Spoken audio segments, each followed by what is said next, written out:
SM Store, amanah dalam muamalah.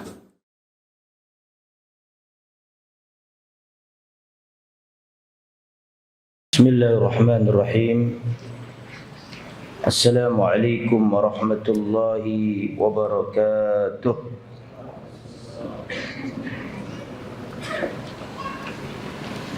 Innal hamdalillah nahmaduhu wa nasta'inuhu wa nastaghfiruh wa na'udzu billahi min shururi anfusina wa min sayyiati a'malina. Man yahdihillahu fala mudilla lahu wa man yudlil fala hadiya lahu. Wa asyhadu an la ilaha illallah wahdahu la syarika lahu wa asyhadu anna Muhammadan abduhu wa rasuluh la nabiyya wa la rasula ba'dah. Allahumma salli wa sallim wa barik ala nabiyyina wa habibina Muhammadin wa ala alihi wa sahbihi wa man sara ala nahjihi ila yaumiddin. Amma ba'du.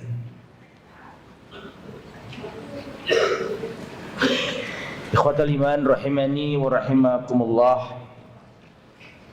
Alhamdulillah kita bisa kembali bertemu di masjid yang mulia ini dalam rangka mengkaji kitab Ushulus Sunnah karya Al-Imam Ahmad bin Hanbal rahimahullah. Dan insyaallah pada kesempatan yang baik ini kita akan mengkaji pasal yang kedua.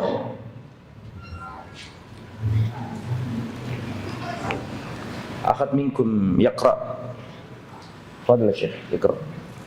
Ushulus Sunnah indana qala Imam Ahmad rahimahullah. Qala Imam Ahmad rahimahullah ta'ala Ushulus Sunnati indana at-tamassuku bima kana alaihi ashabu Rasulillah sallallahu alaihi wasallam wal ittida'u bihim wa tarkul bid'ah wa kullu bid'atin fahiya dhalalatun. Naam. Marra bina fi al-liqa al-qadim qala al-imam Ahmad bin Hanbal rahimahullah, usulus sunnah indana at-tamassuku bima kana alaihi ashabu Rasulillah sallallahu alaihi wasallam wal iktida'u bihim. Ini sudah kita jelaskan kemarin ya. Berpegang teguh dengan manhaj sahabat dan meneladani mereka. Sekarang yang kita pelajari adalah yang kedua, watarkul bid'ah. Meninggalkan apa? Bid'ah. Wa kullu bid'atin fahiya dhalalah, dan setiap bid'ah adalah kesesatan. Itu yang akan kita pelajari pada pertemuan kali ini. Watarkul bid'ah, meninggalkan bid'ah karena setiap bid'ah adalah kesesatan. Apa sih makna al-bid'ah? Al-bid'atu lughatan, bid'ah secara bahasa artinya ibtida'us syai'i wa sun'uhu min ghairi mithalin sabiq.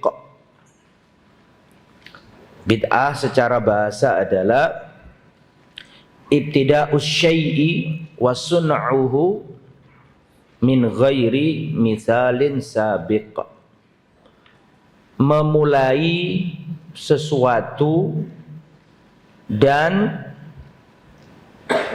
membuat sesuatu yang tidak ada contoh sebelumnya. Ini adalah makna bid'ah secara bahasa. Tidak berkonotasi positif, tidak pula berkonotasi negatif. Yang penting sesuatu yang baru atau membuat sesuatu yang baru, memulai sesuatu yang baru yang dulu sebelumnya tidak ada.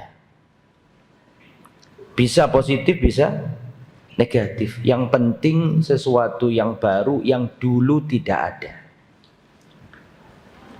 Tidak tersifati dengan sesuatu yang bagus, tidak tersifati dengan sesuatu yang jelek. Sing penting atau yang penting sesuatu yang baru yang dulu tidak ada. Ya. Kata bid'ah sebelum Rasulullah lahir ke muka bumi ini, kata-kata bid'ah sudah dipakai oleh kaum jahiliyah. Dipakai sebagai bahasa. Betul? Artinya sesuatu yang baru yang dulu tidak ada sebelumnya. Sehingga orang Arab, bahkan Nabi belum lahir sekalipun, kalau melihat seseorang melakukan sesuatu yang baru yang sebelumnya tidak ada yang melakukannya, berinovasi, berkreativitas, membuat sesuatu yang baru yang sebelumnya tidak ada orang melakukan kayak dia itu, maka orang Arab pun mengatakan ibtada'tah, engkau telah membuat bid'ah, engkau telah membuat sesuatu yang baru yang dulu tidak ada sebelumnya. Ini dari sisi apa? Bahasa. Berdasarkan makna bahasa ini, maka boleh kita katakan bahwa mic ini bid'ah. Boleh pula kita katakan kamera itu bid'ah, kipas angin bid'ah, AC juga bid'ah. Tapi dari sisi apa? Bahasa. Karena menurut bahasa adalah sesuatu yang baru yang dulu tidak ada sebelumnya. Dan ini bukan bid'ah yang dimaksud Imam Ahmad ini.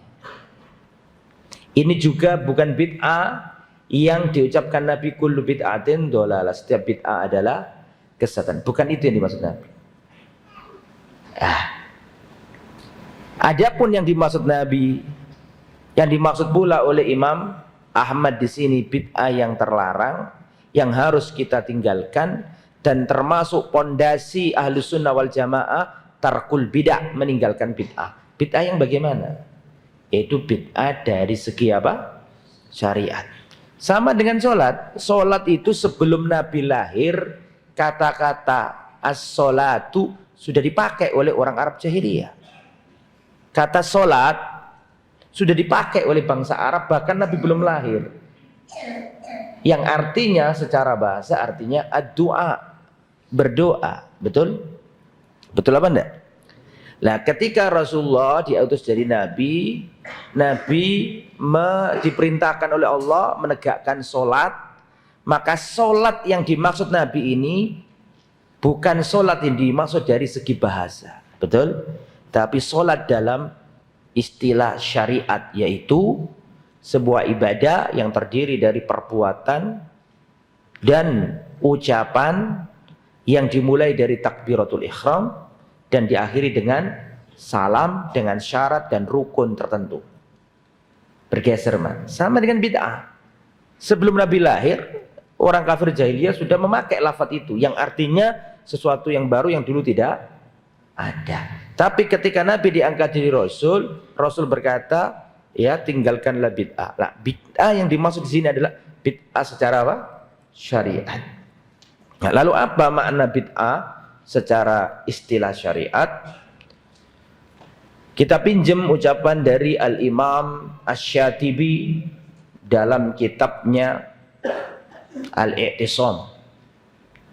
Ya, dalam kitabnya Al-I'tisam. Imam Asy-Syatibi mendefinisikan bid'ah.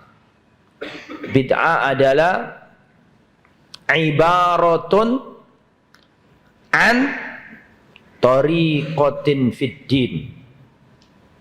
Sebuah ungkapan an tariqatin fid din, sebuah ungkapan untuk semetode, tata cara atau jalan fid din dalam agama.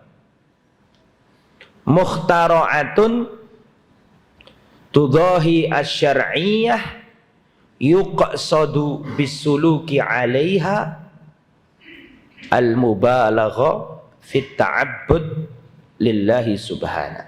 Ana ukarrir, saya ulangi. Al-bid'atu inda al-Imam Asy-Syatibi fi makna al-istilah yakni ibaratun an tariqatin fid din mukhtara'atun tudahi asy-syar'iyyata yuqsadu bisuluki 'alaiha al-mubalaghatu fit ta'abbudi lillahi subhanahu. Itu nanti kalau selesai kajian ini, tolong salah satu atau siapa aja terserah ketik ulang yang saya omongkan ini dari awal sampai akhir, yang nyerahkan ke saya dan bagus saya kasih hadiah. Paham maksudnya? Yang saya sampaikan ini sejak kemarin, misalnya sahabat, kenapa kita harus memilih manhaj sahabat? Ada 16 alasan kemarin ya. Saya sebutkan poinnya plus dalilnya per poin. Itu nanti silakan siapa aja yang mau, boleh, semua mau juga nggak apa-apa, tulis semuanya, ketik ulang yang rapi, serahkan ke saya. Yang paling bagus 3 orang saya kasih hadiah. Insya Allah tidak mengecewakan hadiah. Sampai mana tadi? Jadi tulis yang rapi ya, karena antum nanti insya Allah akan mengajar kitab ini.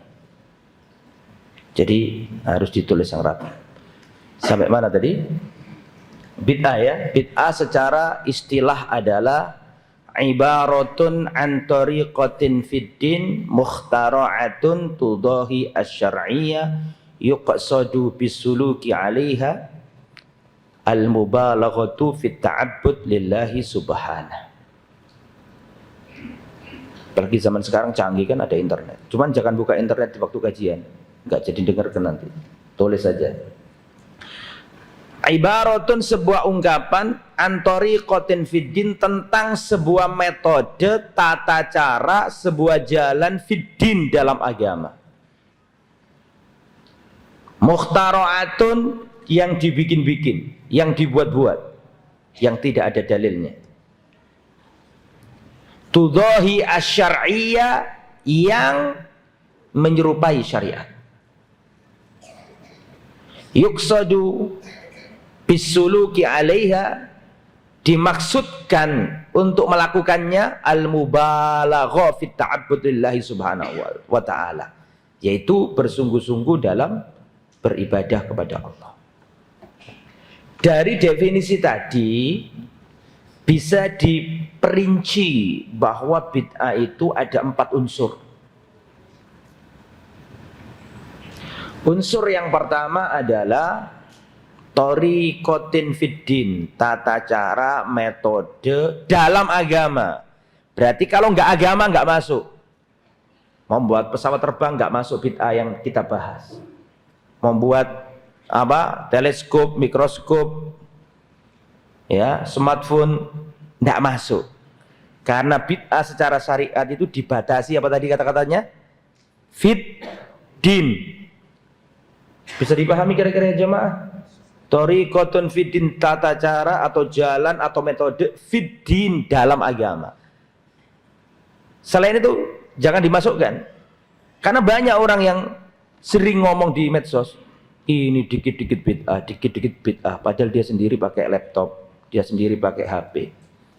Dia nggak paham makna bid'ah yang kita maksud. Paham ya? Makna bid'ah yang kita maksud adalah tariqatun fiddin, tata cara, metode, jalan fiddin dalam agama. Yang nggak dalam agama nggak usah dibahas, nggak masuk urusan kita. Yang pertama.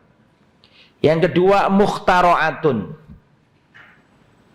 Mukhtara'atun artinya dibikin-bikin. La dalila alaih, la min kitabin, wala min sunnatin, wala min ijma'in, wala min qiyasin mu'tabarin, la yujad. Tudahi asy-syar'iyyah, yang nomor 3 ini.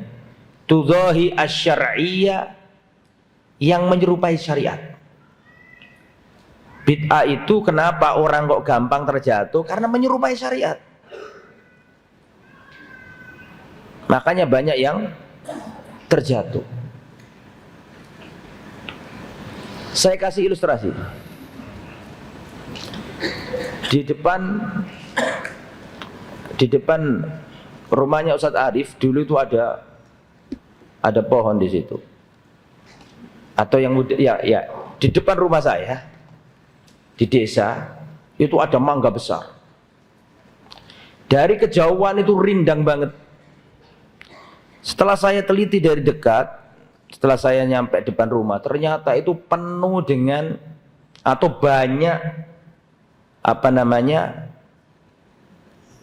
parasitnya, apa jenis sih? Benalunya banyak sekali. Banyak benalunya.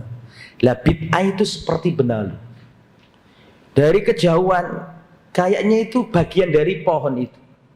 Padahal dia sebenarnya dompleng pohon, menyakiti pohon, mengambil saripatinya, bahkan bisa membunuh pohon. Tapi dari kejauhan kayaknya sama. Sama bid'ah juga gitu. Dari kejauhan kayaknya iya sama. Padahal kalau diteliti lebih detail, dia itu bukan bagian dari agama. Jadi menyerupai.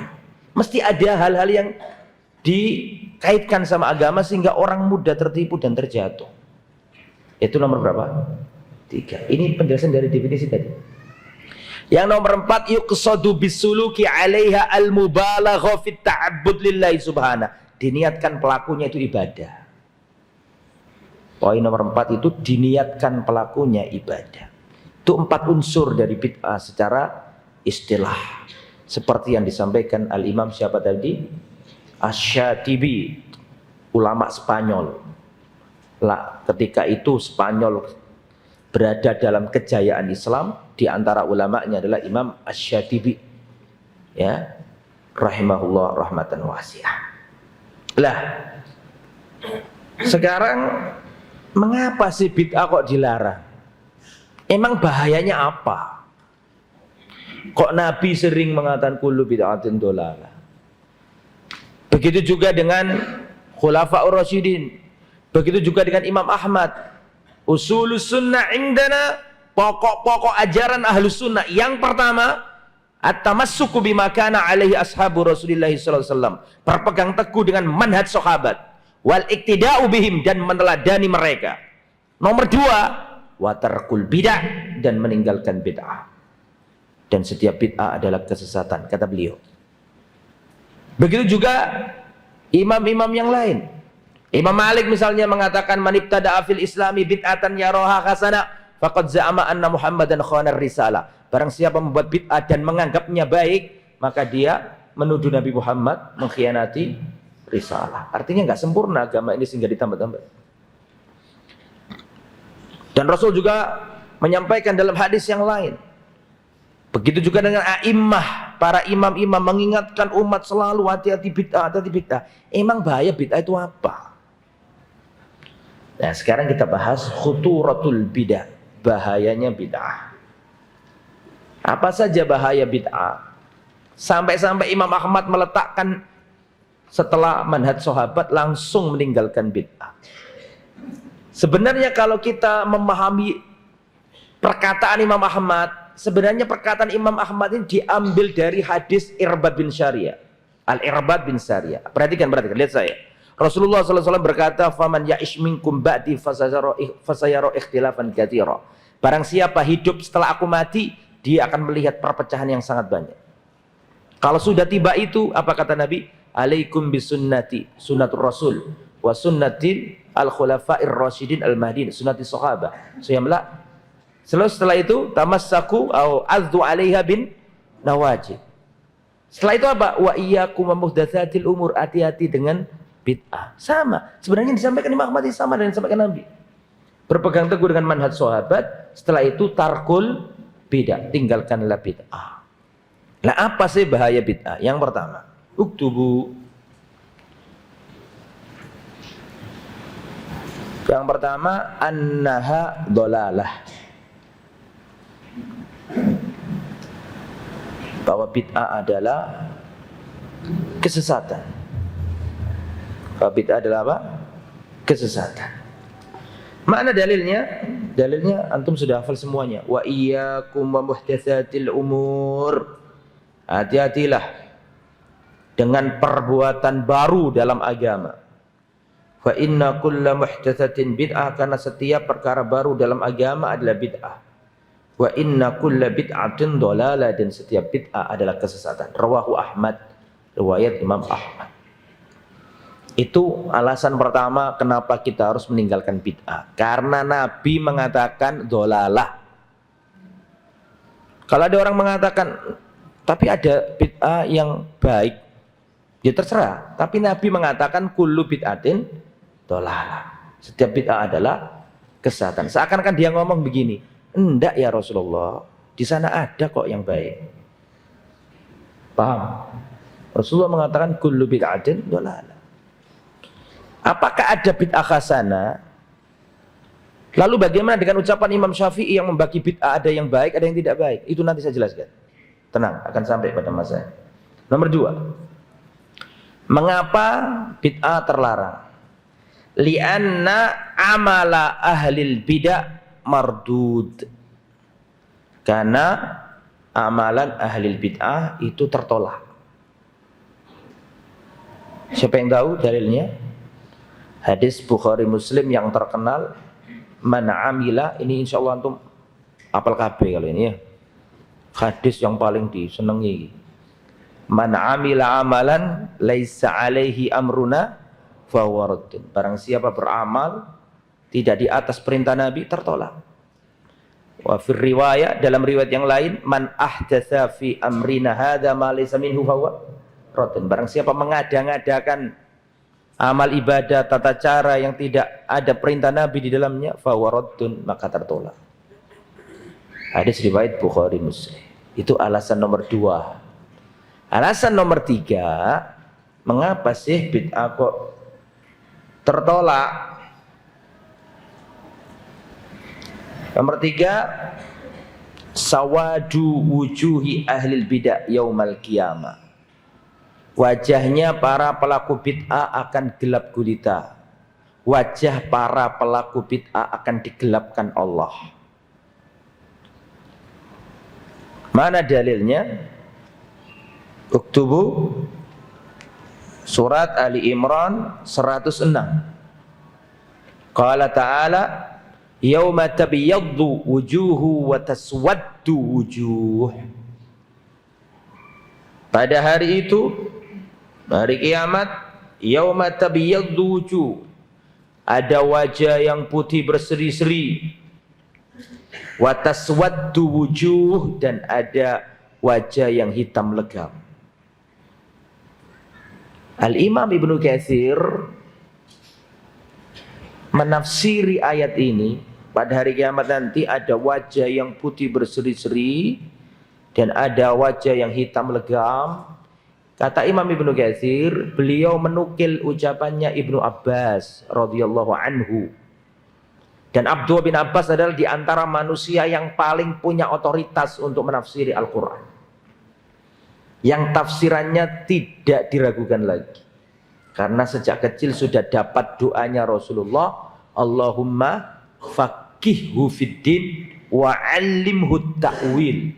Ya Allah, pahamkan bocah ini urusan agamanya dan ajarilah dia ilmu tafsir ya Allah. Umar bin Khattab itu sebagai khalifah punya dewan penasehat. Dewan penasehatannya Umar itu orang-orang hebat, para seniornya sahabat, masyayikh Badr yang pernah ikut perang Badr, hebat-hebat, top-top lah. Tapi ada satu bocah kecil. Sampai-sampai yang lain mengatakan, wahai khalifah, kenapa bocah kecil ini yang ada di sini? Bukankah kami juga punya anak-anak kecil yang lain? Kata Umar, lah beda. Ini bocah kecil yang berbeda dengan bocah-bocah kalian. Bahkan Umar bin Khattab pernah ada muskil dalam sebuah ayat, tanya ke sahabat, dijawab, tanya lagi, dijawab sama sahabat lain, tanya lagi. Yang terakhir, apa pendapatmu wahai bocah kecil? Kata Abdullah bin Abbas, begini. Kata Umar, tidaklah aku memahami ayat ini kecuali yang dipahami bocah kecil ini. Artinya tidak dilakukan lagi Abdullah bin Abbas ini dalam apa? Menafsiri Al-Quran. Dan ketika menafsiri surat apa tadi? Ali Imran ayat 106, yauma tabyaddu wujuhu wa taswaddu wujuh. Pada hari kiamat ada wajah yang putih berseri-seri dan ada wajah yang hitam legam.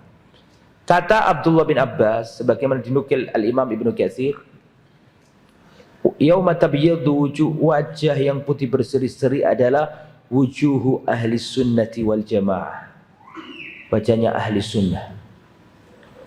Adapun wajah yang hitam legam adalah wujuhu ahli bidah, wajahnya ahli bidah.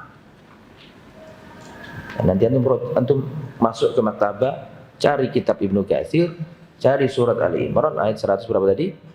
6, buka perkataan Abdul bin Abbas tadi. Nomor berapa sekarang?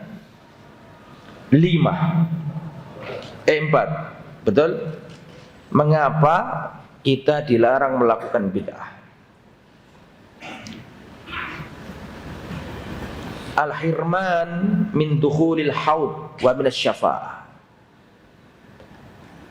Jadi bid'ah itu menyebabkan seseorang terhalang masuk ke telaganya Rasulullah.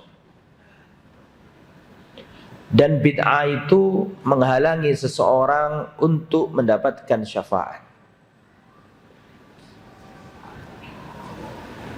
Ya, menyebabkan seseorang terhalangi dari masuk telaganya Nabi dan menghalangi seseorang mendapatkan syafaat. Mana dalilnya? Ma'ruf hadis Al-Haud, antum sudah banyak yang hafal itu. Ana faratukum al-haud, riwayat Imam Bukhari, aku tunggu kalian di telagaku. Jadi nanti umatnya Nabi itu, yang mengaku umatnya Nabi, di padang mahsyar kepanasan dan seterusnya, kehausan, nanti mereka berbondong-bondong mencari haud, telaganya Nabi. Maka umatnya Nabi tadi masuk ke telaganya Nabi, tapi ternyata ada sebagian umat Nabi yang diapakan? Diusir dari telaga. Terus Nabi berkata, memberi syafaat kepada mereka, Rabbi, ya Rabbi, ummati, ummati, wa fi riwayat ashabi, ashabi, ya Allah umatku, ya Allah umatku. Syafaat enggak ini? Ajibu. Yang mustawa berapa? Mustawa 3 dah. Yang tadi pagi itu. Rabbi. Ma makna syafa'a ya? Ma makna syafa'a ya Tufail? Talabul yang lain? Ayo Tufail atau yang lain? Ma makna syafa'a? Iqbal, ya Iqbal. Naam. Syafaat adalah tolabul khairi lil ghairi, memohon kebaikan tapi untuk orang lain, bukan untuk dirinya. Datang laki-laki kepada saya, Ustaz Fadlan, saya ini butuh uang 200 juta. Wih, wakai mas. Iya Ustaz, saya bingung Ustaz, kepepet Ustaz, kalau nggak gitu saya di penjara Ustaz. Ini ada orang ini, dan kebetulan saya ini anak saya juga butuh ke rumah sakit Ustaz, butuh operasi ini. Misalnya saya tahu ini orang jujur, saya tahu dia ini orang baik misalnya, bukan orang yang rusak, bukan, orang baik dia. Maka saya bilang, ya tenang mas, kalau segitu banyak mungkin saya belum bisa membantu semua, tapi tenang, saya punya teman kaya raya, namanya Tufail. Amin, betul. Amin. Ya Tufail, ini ada teman saya tahu orangnya baik, dia insya Allah nggak mengada-ngada, dia benar-benar kepepet dan butuh karena anaknya sakit, butuh operasi berat dan seterusnya, dan dia juga kepepet dan seterusnya. Kata Tufail, berapa Ustaz? 200 juta. Ya kalau antum punya, antum utangi dulu, syukur-syukur kalau antum kasih. Oh tenang Ustaz, saya transfer langsung sekarang ini. Nah, kayaknya Tufail transfer uang ke teman saya tadi itu. Di sini saya ini memberi syafaat. Tolabul khair lil ghair, memohon kebaikan bukan untuk diri sendiri tapi untuk orang lain. Sama, Nabi memberi syafaat itu jangan sampai di benak kalian itu Nabi melihat umatnya kecemplung di neraka terus diambil sama Nabi lah. Bukan begitu makna syafaat. Syafaat itu Nabi memohon kepada Allah supaya Allah itu menyelamatkan umatnya Nabi. Berarti sejatinya penolong yang sesungguhnya siapa? Allah. Sudah paham maksudnya syafaat? Jadi Rasulullah memberi syafaat itu bukan Rasulullah langsung ngangkat umatnya yang kecemplung di neraka, enggak. Maknanya Rasulullah memberi syafaat adalah Rasul menyampaikan kepada apa? Allah, agar Allah menolong umatnya. Itu makna syafaat. Lah, berdasarkan definisi yang kita pelajari tadi tentang syafaat, ketika Nabi melihat sebagian umatnya diusir tadi kan? Betul? Diusir dari mana tadi? Al-Haud. Nabi berkata, ya Rabbi ummati ummati, ya Allah umatku, biarkan dia masuk. Saya mau tanya, syafaat enggak ini? Tolong jawab. Syafaat. Rasulullah memberi syafaat supaya mereka diberikan masuk. Tapi dikatakan kepada Nabi Muhammad, innaka la tadri ma ahdatsu ba'daka. Kamu enggak tahu apa yang mereka adakan sepeninggal dirimu. Paham maksudnya? Berarti mengadakan sesuatu itu loh, itu menyebabkan orang itu satu enggak bisa masuk haud, kedua enggak bisa dapat apa tadi? Syafaat. Bahayanya bid'ah di situ. Mengubah-ubah membuat aturan baru yang menyelisih syariat. Itu nomor berapa tadi? 4. Nomor 5. Betul ya?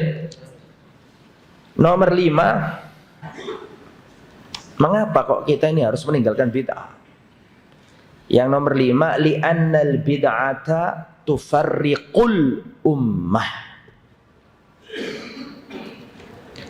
Karena bid'ah itu memecah belah umat.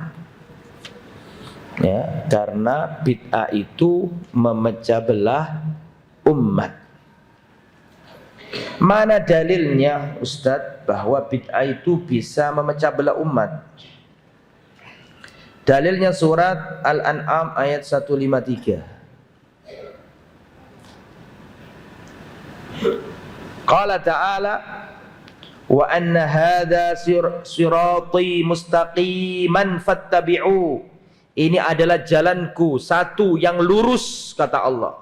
Fattabi'uhu, ikutilah jalan yang satu yang lurus ini. Wala tattabi'u as-subul, dan jangan kalian mengikuti jalan-jalan yang banyak. Fatafarraqu bikum an sabili. Ya, karena itu akan mencerai-beraikan kalian dari jalannya Allah. Perhatikan. Ayat ini itu ada kisahnya. Rasulullah membuat apa? Garis. Rasulullah membuat garis satu. Satu toh, lurus. Jadi Rasulullah pernah membuat satu garis lurus. Nah, terus Rasulullah membuat garis-garis yang lain jadi satu garis lurus. Terus Rasulullah membuat garis-garis yang lain kanan kirinya banyak. Setelah itu Rasulullah membaca ayat ini. Wa anna hadza sirati mustaqim. Ini adalah jalannya Allah satu yang lurus. Ya, dan jangan ikuti jalan-jalan yang apa tadi? Yang banyak. Fatafarraqu bikum an sabili, kalian akan tercerai-berai kalau mengikuti jalan-jalan yang banyak ini. Al-Imam Mujahid ini muridnya Abdullah bin Abbas, berkata menafsiri ayat ini, perhatikan. Wala tattabi'us subul fatafarraqu bikum an sabilihi. Jangan kalian mengikuti jalan-jalan yang banyak, nanti kalian akan tercerai-berai dari jalan Allah. Kata Al-Imam Mujahid, jalan-jalan yang banyak ini adalah al-bid'ah. Bid'ah. Wasyubuhat, al-bid'ah wasyubuhat. Ya, surat apa tadi? Ayat dengan tafsir ucapannya siapa tadi? Mujahid. Ya. Dalil lain yang menunjukkan bahwa bid'ah itu memecah belah umat. Hadis Al-Irbad bin Sariyah. Perhatikan. Faman ya'ish minkum ba'di fasayara ikhtilafan katsira. Barang siapa hidup setelah aku mati, dia akan melihat perpecahan yang sangat banyak. Kalau aku mati nanti, kalian akan melihat perpecahan yang sangat banyak. Kalau masa itu tiba, perhatikan, berpegang teguhlah dengan sunnahku dan sunnah sahabat, dan tinggalkanlah bid'ah. Artinya, mafhum mukhalafahnya, pemahaman terbaliknya, kalau di saat seperti itu kok kalian berbuat bid'ah, maka kalian semakin apa? Semakin apa? Terpecah belah. Mafhum insyaallah? Nuwasil. Nah, yang nomor 6. Betul? Nomor 6. Nomor 6, al-bid'atu akhtaru minal ma'asi. Bid'ah itu lebih berbahaya daripada maksiat. Bid'ah itu lebih berbahaya daripada maksiat.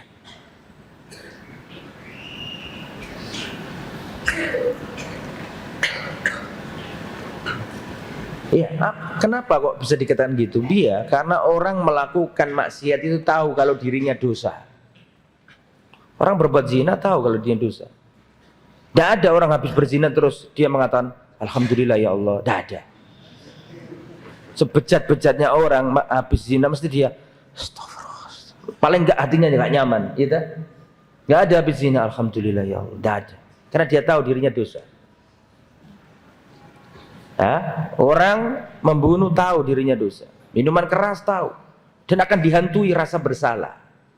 Itu maksiat. Berbeda dengan apa? Bid'ah. Orang yang melakukan bid'ah pertama tidak merasa berdosa, dan lebih dari itu merasa dapat pahala. Betul apa enggak? Ya, bahkan diajarkan ke anaknya. Kalau masih enggak ada, nak saya ajari cara berzina yang baik. Tidak ada. Orang tua sebejat-bejatnya orang tua nggak akan bakal mengajarkan itu. Ya, nggak ada orang tua gini nak cara rokokan yang baik sedot dulu. Tidak ada orang tua. Meskipun dia rokokan gebes, tetap tidak mungkin ngajarkan anaknya kayak gitu. Itu menunjukkan bahwa itu nggak baik. Gitu. Hanya orang tua itu lihat anaknya rokokan, mesti mangkel hatinya, ya kan? Jangan ikut-ikutan, padahal dia yang ngajari. Itu hati kecilnya tahu bahwa itu nggak baik. Nah gitu ya. Makanya kata para ulama, perhatikan, al-bid'atu ahabbu ila iblis minal maksiyah. Bid'ah itu lebih disenangi iblis daripada maksiat. Karena bid'ah itu sulit tobatnya, karena orangnya nggak merasa. Berbeda dengan apa tadi? Maksiat. Orangnya tahu kalau dia berdosa dan ingin tobat. Ya. Innallaha hajabat taubata an kulli sahibi bid'ah. Allah menutup tobat dari setiap orang yang pelaku bid'ah. Ya karena itu, karena nggak merasa. Oke, itu nomor berapa tadi? 6 ya. Sekarang nomor 7. Al-bid'atu ya tuhmatun lin nabi bil khiyanah. Orang berbuat bid'ah itu seakan-akan menuduh Nabi berkhianat dalam menjalankan risalah. Hal ini disampaikan oleh Imam Malik. Imam Malik berkata begini, perkataannya yang masyhur ini, "Man ibtada'a fil islami bid'atan yaraha hasana faqad za'ama anna Muhammadan sallallahu alaihi wasallam khana risalah." Barang siapa melakukan bid'ah dan menganggapnya hasanah, baik, maka dia menuduh Nabi Muhammad berkhianat dalam menyampaikan risalah. Loh, maksudnya gimana Ustaz? Iya, karena Allah sudah menurunkan ayat al-yauma akmaltu lakum dinakum. Pada hari ini aku sempurnakan agama kalian. Artinya Nabi ini sudah menyampaikan semua agama ini. Loh, kalau ada orang berbuat bid'ah berarti menganggap Nabi ini nggak lengkap menyampaikan risalah, sehingga butuh ditambahi. Makanya Imam Malik mengatakan, "Man ibtada'a fil islami bid'atan yaraha hasanah faqad za'ama anna Muhammadan khana risalah." Barang siapa melakukan bid'ah dan menganggapnya baik, hasanah, maka dia menuduh Nabi Muhammad mengkhianati risalah. Karena Allah telah berfirman, pada hari ini aku sempurnakan agama kalian. Kata Imam Malik, apa yang tidak menjadi agama ketika turunnya ayat ini, sampai hari ini tidak akan pernah jadi agama. Apapun ritual, ibadah, apapun yang ketika turun ayat ini bukan agama, sampai hari kiamat tidak akan pernah jadi agama.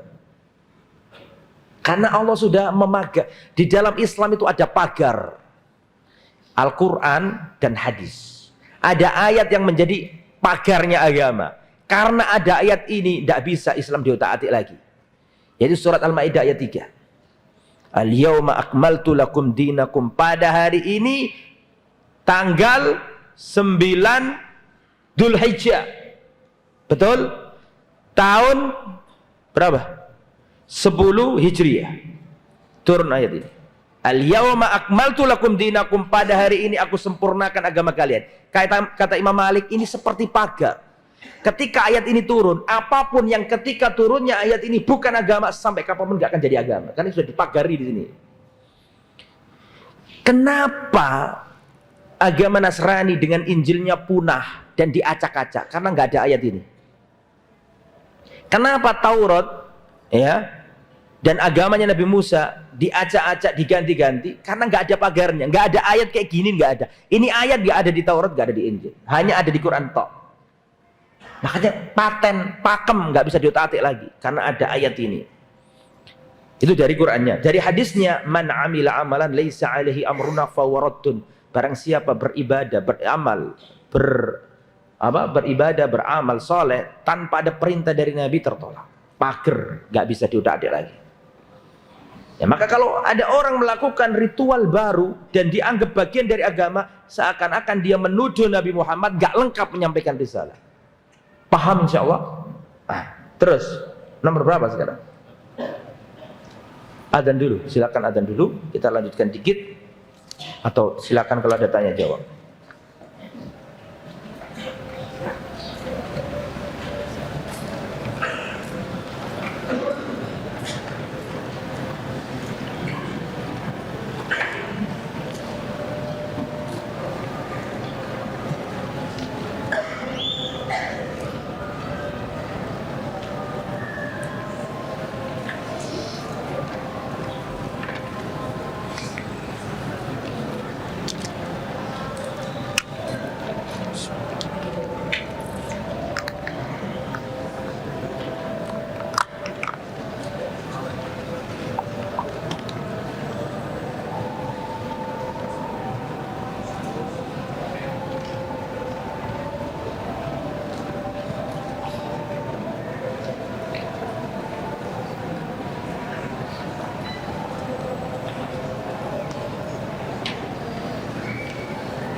Allah Akbar, Allah Akbar. Asyhadu an la ilaha illallah.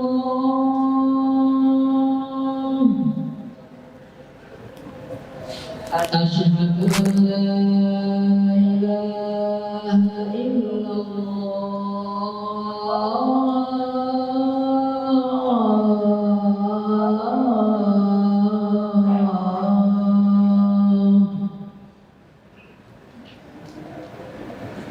Asyhadu anna Muhammadan Rasulullah.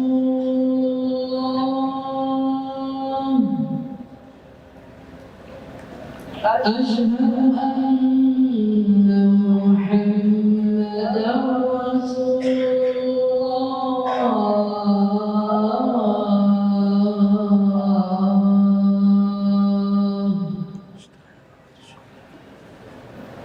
Hayya 'alas salah.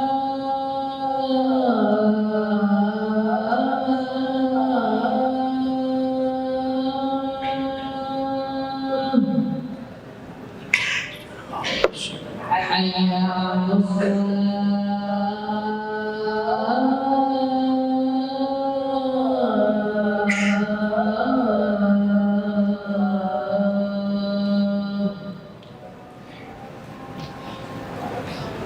حي على الفلاح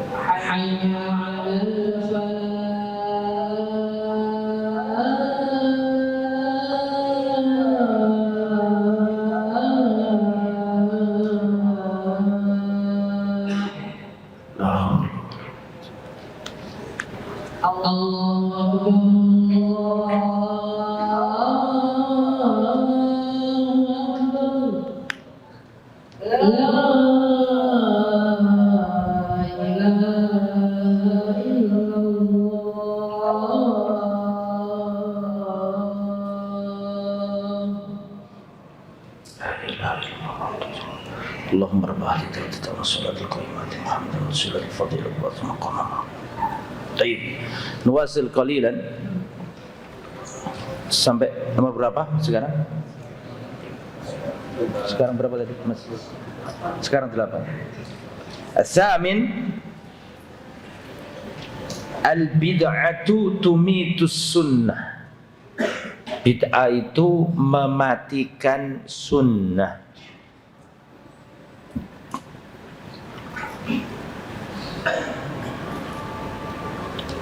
Ini diambil dari ucapannya Abdullah bin Abbas. Abdullah bin Abbas berkata, "Ma ya'ti 'alan nasi 'amun illa ahdatsu fihi bid'ah." Tidaklah datang sebuah tahun kepada manusia kecuali manusia pasti akan mengada-ngadakan bid'ah. Wa amatu fihi sunnah, dan mereka akan mematikan sunnah. Hatta tahyal bid'ah, sampai hiduplah bid'ah, wa tamutus sunanu, wa tamutas sunanu, dan matilah sunnah. Satu bid'ah muncul, satu sunnah padanannya akan mati. Paham? Satu bid'ah muncul, satu sunnah padanannya tadi itu akan mati. Sampai tersebar di masyarakat nanti, yang sunnah dianggap bid'ah, yang bid'ah dianggap sunnah. Sampai-sampai kalau ada orang meninggalkan bid'ah, maka manusia mengatakan sunnah telah ditinggalkan. Paham maksudnya? Dikatakan ya, perhatikan, akan banyak kebid'ahan. Sampai nanti ketika bid'ah itu tidak ditinggal, sampai seandainya nanti bid'ah itu ditinggalkan, orang akan berkata turikatis sunnah, sunnah telah ditinggalkan. Paham? Karena yang bid'ah dikira apa? Ada amalan tertentu di desa, setiap hari dilakukan oleh orang-orang lah, padahal itu nggak ada contohnya. Nah nanti ketika mulai tidak dilakukan, ya, ada orang yang nggak ikut misalnya, maka mereka mengatakan turikatis sunnah, sunnah telah ditinggalkan. Padahal itu apa? Bid'ah, saking merajalelanya. Jadi kata Abdullah bin Abbas, ya, tadi dikatakan, ucapan beliau yang lain, man ibtada'a qaumun bid'atan fi dinihim illa naza'allahu min sunnatihim mithlaha. Tidaklah sebuah kaum melakukan bid'ah dalam agama kecuali Allah cabut sunnah yang semisalnya. Ya, sunnah semisalnya akan dicabut. Kalau misalnya bayi lahir, biasanya ada yang pakai pendak atau selapanan. Kalau pakai pendak atau selapanan, otomatis sunnah akikoh hilang. Otomatis itu. Kalau ini dilakukan, sunnah yang ini akan hilang. Kalau zikir keras-keras, joget-joget, pakai musik dikerjakan, otomatis zikir dengan khusyuk, dengan apa? Tenang, kan lawannya betul kan? Akan diangkat. Itu. Tidaklah satu bid'ah muncul kecuali sunnah yang padanannya itu akan redup. Bisa dipahami ya? Kalau pakai selapanan, pakai pendaan, ya berarti apa tadi? Akikohnya yang redup. Ya gitu sunnatullah. Kalau bid'ah muncul, sunnah akan tenggelam. Makanya yang nomor 8 tadi, betul nomor 8. Al-bid'atu tumitu as-sunnah. Bid'ah itu bisa mematikan sunnah. Nomor 9. Al-khusul 'alal la'nah. Pelakunya akan mendapatkan laknat. Man ahdasa hadasan, barang siapa membuat perkara baru atau membuat kejahatan, au awa muhdisan, atau melindungi pelaku bid'ah, fa alaihi laknatullah, baginya laknat wal malaikati, dan malaikat, wan nasi ajma'in, dan manusia keseluruhannya. Itu yang saya sampaikan pada pertemuan kali ini. Jadi tidak semua per poin nanti panjang lebar seperti ini. Ucapannya Al-Imam Ahmad bin Hanbal itu, ini kan kebetulan yang memang banyak variannya yang harus dijelaskan. Ya, usulus sunnah indana at-tamassuku bima kana alaihi ashabu Rasulillah sallallahu alaihi wasallam wal iktida'u bihim. Itu penjelasannya kemarin sudah. Pas sekarang wa tarkul bid'ah wa kullu bid'atin fahiya dhalalah. Ini penjelasannya cukup panjang masalah bid'ah ini. Nah, nanti poin-poin berikutnya enggak mesti panjang. Ada yang kita lewati, kita baca gitu. Paham ya? Nah, saya belum menerangkan asbabul bid'ah. Kita enggak bisa mengobati bid'ah kalau enggak tahu sebab-sebab bid'ah itu apa aja. Nah, insyaallah pada pertemuan akan datang akan saya jelaskan asbabul bid'ah atau asbab buku al-bid'ah. Sebab-sebab terjadinya bid'ah itu apa saja. Dari kita tahu sebab-sebabnya, insya Allah kita akan bisa mengobatinya, gitu ya. Terus terus anwaul bid'ah, ya, macam-macam bid'ah itu apa aja. Kemudian nanti juga insya Allah akan kita jelaskan hal hunaka bid'ah hasanah. Insya Allah akan kita jelaskan pada pertemuan-pertemuan yang akan datang. Sampai di sini semoga bermanfaat. Ada pertanyaan silakan kalau ada. Masih kurang berapa menit? 4 menit. Ada pertanyaan silakan kalau ada.